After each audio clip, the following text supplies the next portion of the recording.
আসসালামু আলাইকুম রহমতুল্লাহি ওয়া বারাকাতুহু। প্রিয় দিনী ভাইয়েরা, আমি আপনাদের সামনে অত্যন্ত গুরুত্বপূর্ণ মাসালা নিয়ে উপস্থিত হয়েছি। মাসালাটি হলো, অনেক জায়গাতে এমন দেখা যায় যে মেয়েরা তারা তালাকপ্রাপ্ত হওয়ার পরে ইদ্যত পালন করার পূর্বেই অন্য জায়গায় বিবাহ হয়ে যায়।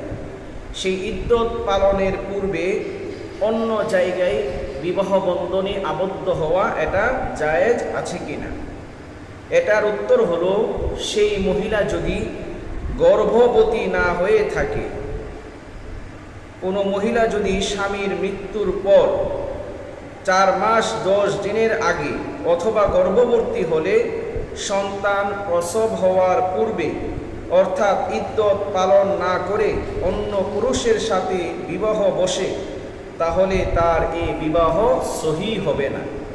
এটার দলিল হলো রদ্দুল মুখতার 3 নম্বর খণ্ড 519 নম্বর পৃষ্ঠা।